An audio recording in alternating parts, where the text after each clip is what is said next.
Hey guys, welcome to Offshoot Comics Off Topic. We're your host, Kerbykidd. And Black Superman, who's a lot happier. Also known as David Clark. And Walter Bryant. And I'm in rage. This is the Comic-Con rage video. Okay. I didn't go to Comic-Con, which is why I'm happy. Okay, look guys. The first thing you have to know about Comic-Con this year is that parking was easy to find because it was ridiculously expensive. We paid $55, $65, one day over $100 because the parking expired, because that was fantastic. You know, just parking was ridiculous. That was most of our money was right there, parking. Then we get in and the lines are stupid, retarded long. Then my nemesis at the con, which is every con ever, the people in the yellow jackets. Oh, I love those people. The people. These are the people who walk up to you while you're standing against a wall and they say, you can't stand on this wall. Now, mind you, there are 7 other people standing on this wall. But not you. They did that to me. Remember last year? Yeah, last year, yeah. I tapped a wall. I'm like, sir, I'm like, I had to walk away and let Walter handle it because I was about to snap his neck. But anyways, though, like, it's just something about them that gets me instantly infuriated. It got to the point where for their safety, I had to just ignore them.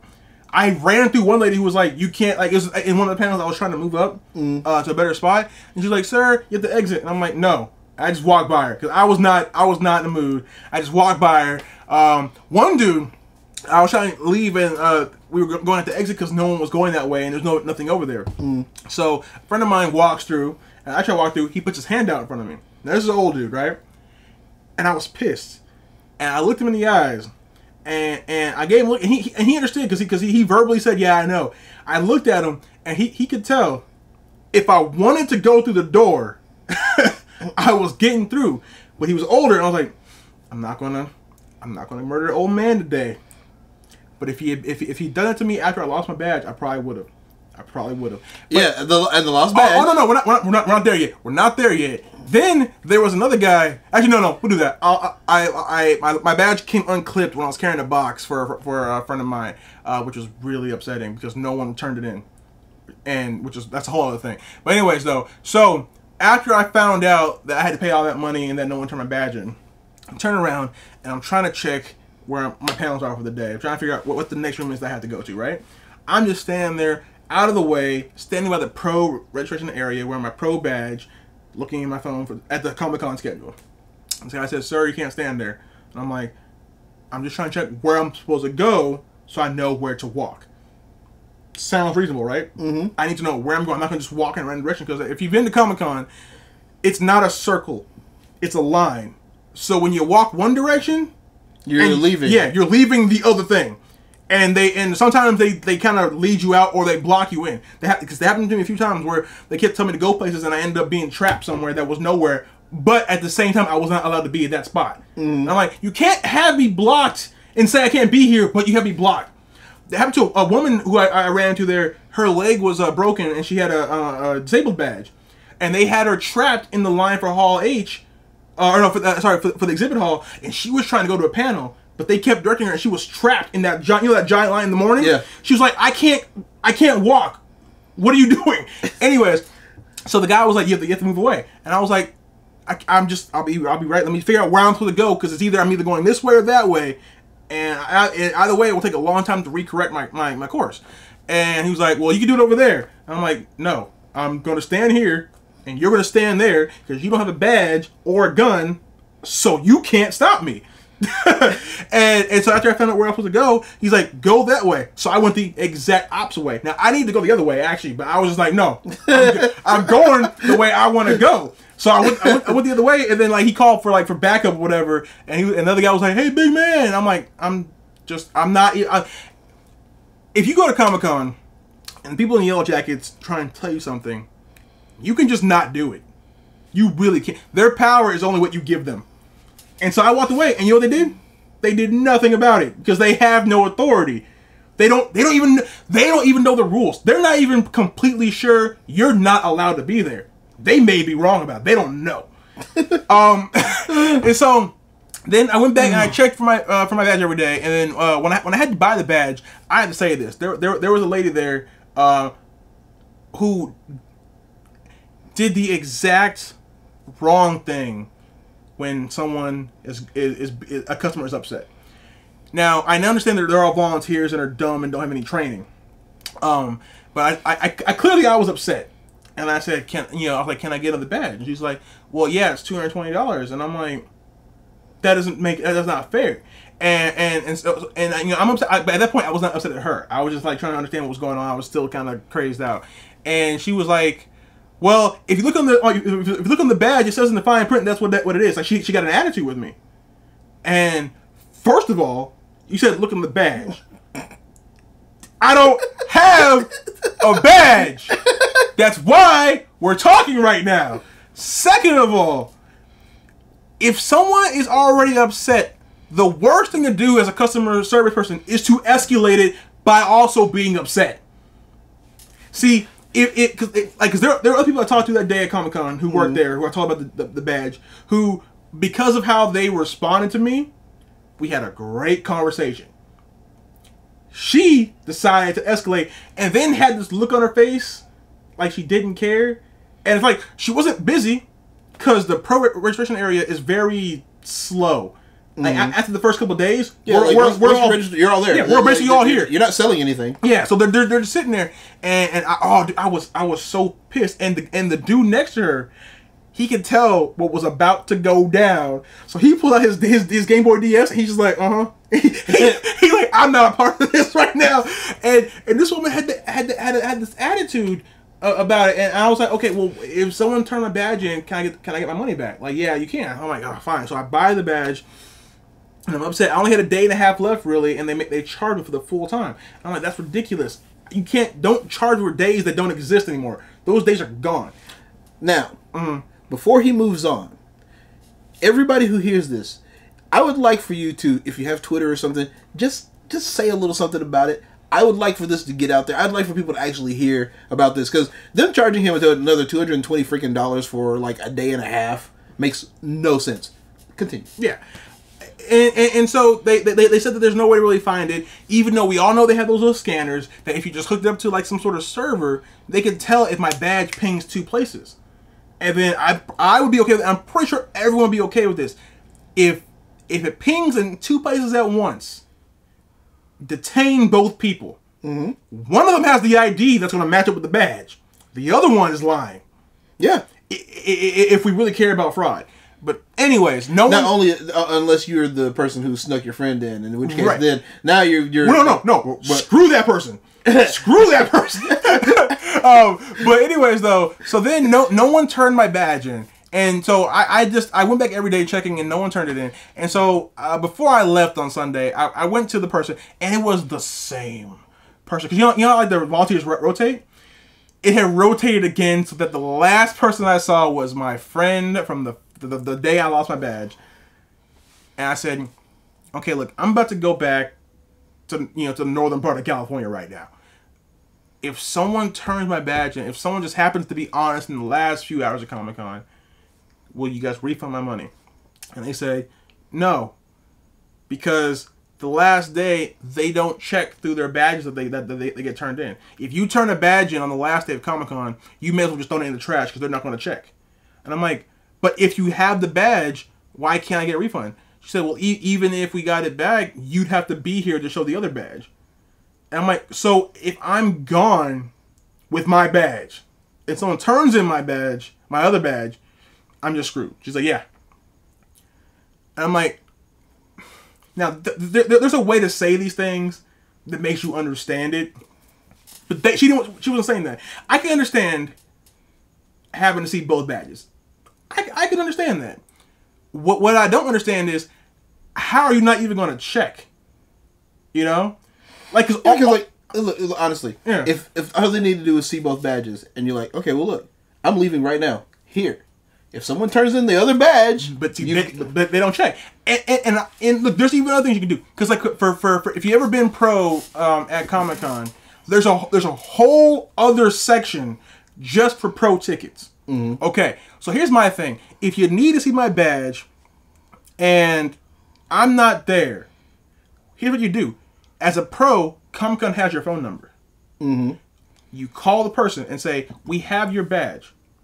if you can show us a picture of your badge next to like an article or like something specific that you can't pre-plan, we will give you your money back. Or even mail the badge back or something, and then like a few months from now, I'll get my money back. Something. That would be. They can do that. That is within their power to currently do. They have everyone. They have everyone's info. Yeah, and because it's just pro, you just take it from the list of pro people who have lodged a complaint. You know, and it's ridiculous. And if they really, I mean. Right now, it's they obviously they just care about money. Obviously, that's what they just want the money from it. And it's like, but if you were trying to worry about the people going to the con and they're enjoying it or not, just have them pay either a small fee or here's a novel idea: you pay only for the time that is left of the convention. Which still would have sucked, but it makes more sense. I would understand that because of all the fraud, even though. With this, the way they have set up, someone is still walking around with my badge on, whatever. Or they sold it. Or they sold it, and then someone else is still walking around with my badge. But it's like, it should be illegal to make me pay for a day that does not exist any longer. I'm just saying. And it was... And then that's besides the fact of Hall H. Hall H, the lines are not... better, they've gotten worse. They added the wristband thing where you can come the day before and line up and get a wristband to get guaranteed entrance into the hall. I have found out that some people who have waited 6-7 hours in line for the wristbands are still not getting in. Comic-Con is supposed to not honor unofficial lines, and they're honoring them, which it seems like Comic-Con likes to pick and choose which rules they enforce. They pick the ones that benefit them, but the ones that would make the con less exclusive, less whatever, they choose to ignore those. So they still honor all those things, and the line is still ridiculous. They still don't clear the room, which they say takes too long, but here's the thing, though. They have disproven it, because if you heard about the Star Wars panel, I don't know if you heard. Everybody's heard about the Star Wars panel. Yes. They were invited to a concert. Everyone there, all 6,500 people. They cleared the room in an orderly fashion and got all of them to a nearby location, I think about a quarter mile away or something, where there was a concert. The room was cleared by the time Kevin Smith came on. And they got, I think Kevin Smith had about 3,000 people in the room, which is still pretty empty. But that proves that in a reasonable time frame, the time between the Star Wars panel and Kevin Smith's panel, which was only about maybe 20 minutes maybe, they were able to clear a room. Comic-Con. If you want Hall H to be fair and better, which you don't, I know, you clear the room. There's only about 6 or 7 panels in Hall H all day. We all know this. There's a lot of space in between each one. You clear the room out. And that way, people are only going to be there for the panel they want to get into. And if you won't do that, then here's the idea to make yourself some money. Sell tickets to individual panels. Yeah. People will do that. But hopefully, the leaks from Hall H are going to destroy, because some of the people, some of the different companies are upset. Like if you saw, Fox was very upset. Really upset. They were really upset. Which I say screw them, because this is only helping your movie, and you know that. They don't want to bring exclusives to the con. So if there's no exclusives in Hall H, people won't be lining up to see it, which means maybe the natural order of things will be restored. Because right now, they like people camping out. They like all this stuff because they can point to that and say, look how awesome we are. People are waiting overnight for our stuff. Yeah, but see, like, if you were to say, what came out? Paul Blart. Okay. If you were to say, we're going to attach the new Batman vs. Superman trailer to Paul Blart on Netflix. People are going to rent the heck out of Paul Blart, and it kills Hall H. Yeah, I think that should happen. Another thing about Comic-Con, the exclusives are ridiculous. Okay, first of all, they need to limit all exclusives to 1 per person. Which they're never going to do. They're never going to do that. Because someone's going to walk up and they're going to say, this exclusive is $75. And there's going to be some dealer, someone who knows that he can get $300 on eBay. And he's going to say, I'll pay you $100. And they will sell them. Yeah, I know. But like, and they need to figure out how to do these lines better because now they either have super long lines or they cap the lines. Like I was trying to get to Funko to get some of the exclusive pop figurines. They kept capping the line every time I got there, and I almost, even though it's frustrating not getting it, I almost like the idea of capped lines better than letting the line grow uncontrollably. But they need to have the line open more than like with Funko, they would cap the line and then they'd be done for the day. Like it was just that one time, and then I show up after like a couple hours into the con. It's like 6 o'clock or something. The hall's open for one more hour. There's no line. They have stock on the shelves. Like, oh no, we're closed. I'm like, but you're not closed. No, yeah, we're not selling anymore for today. Why? Why are you not selling more for the day? That's ridiculous. Sell me something. I have money. You have a thing. Let's make a trade. You know. But I mean, and there's so much packed into that area. It's not fun. It takes a long time to get from one place to the other. I had to pick up some stuff for a friend at the Payday booth. It's a game. I had to pick up, and I was on the other side at Bandai Namco. That was a 10-minute trek, and it's only about maybe 1,000 feet. Maybe, you know, it's ridiculous. You know, Jesse Eisenberg compared it to genocide. I saw that, sir. You're not wrong. You're not wrong. It's horrible. You know, and it makes everything a waiting timeout contest. Like basically, if you're going to Comic-Con, you can't do Comic-Con without a strategy. And here's the thing: conventions are supposed to be either fun or business, depending on what you're going for. If you're if you're in the industry or trying to get into the industry, it's networking. It's work. It's networking. If you're there because you're a fan, it's fun. This is different. This is like going to war almost. You have to have a battle strategy. You have to be willing to sleep outside on the floor. You have to be willing to not go. You have to be willing to go without food and stand for like forever. It's like that's not fun. You have to pay people to like stand in line for you because you have to go do something. You know, there's paid line waiters. I have friends who went to this con who I didn't see all convention. You're probably watching. You know who you are. They didn't. I don't know if they did any panels, but I didn't see them all convention because they were exclusive hunting. And it's like, I don't like that environment. It's a weird environment. You're either there for Hall H or you're there for exclusives. No one's there for comics. Well, they still call it Comic-Con, but they don't. But they don't call it a comic book convention anymore. It is a pop culture convention now. Yeah, and it's just. But it's not fun. You're either there to hunt for things or to see Hall H. And I'll be honest, I started the con hunting for things, and then when I couldn't get things, I switched over to Hall H, and I couldn't do that. So I mean, I don't fault people for that. But I just feel like it kind of detracts from the entire point of it. But see, this is why we do smaller cons, though. Because they're fun. Small cons are fun. Because make no mistake about it, whatever you go to Comic-Con for, Comic-Con is a job. Comic-Con is work. Okay? Because I took a few days off of work to go to there, and it felt like I put in a lot of work there. It didn't feel like I was on vacation.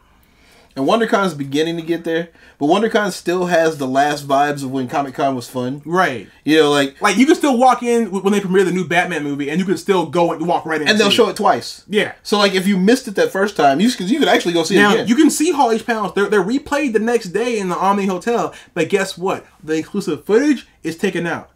That's the whole reason of going to Hall H. Mm-hmm.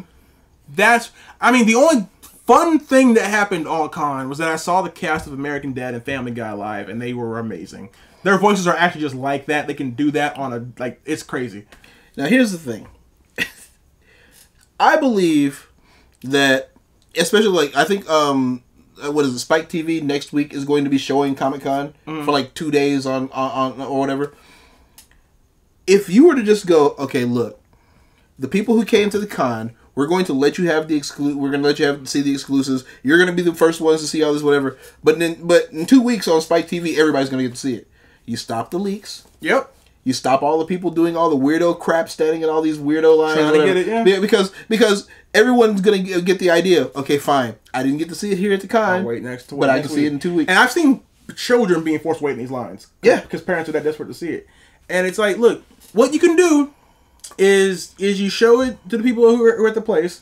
Then for people who are badge holders, you have them go into the Comic-Con app, add a scanner into it. You scan the scan code on your badge that's already there, and it unlocks the trailers for you.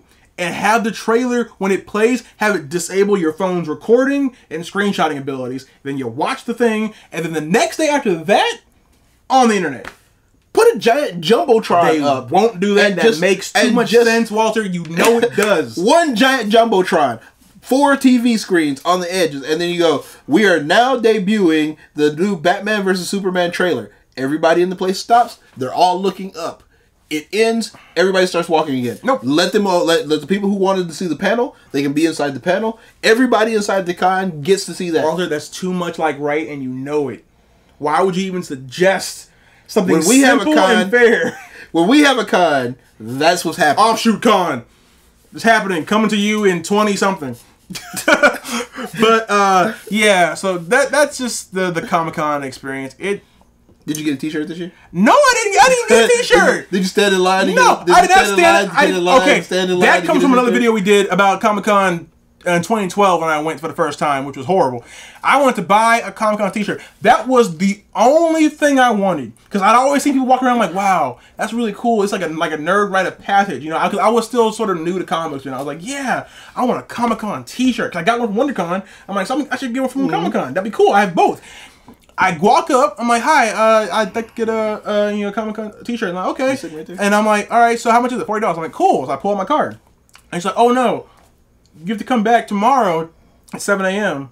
and wait in line for a ticket to then come back at another point in the day to wait in another line to buy a T-shirt in another building for $40." And I laughed in her face as hard as I could. I was like, "Ha ha ha ha!" I'm like, "I'm not doing that. I'm not." I was so. Oh, and by the way, Lego, y'all a bunch of crooks, because here's what they do for their exclusives. Cause I wanted to get they had a Falcon as Captain America figurine. In order to do it, you have to stand in line for hours at 7:30 a.m. for like 2 hours to get a chance to get a ticket.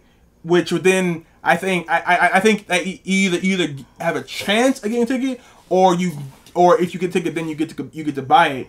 But however it is, you're waiting in line for 2 hours for the shot at buying it, for the permission to buy it. Like, you get a ticket, and then you have to come back and see if that ticket number is eligible. So not everyone who waited in line got it. So everyone who waited and got a ticket didn't get a shot. As far as I don't know the exact particulars, because I know people were saying it sucks. But like, you can wait in line and you're not, like, however it is, you wait in line and you're not guaranteed a chance of getting it. So basically, if you're first in line, if you slipped overnight, if you waited, you might not get the figurine and you were first in line.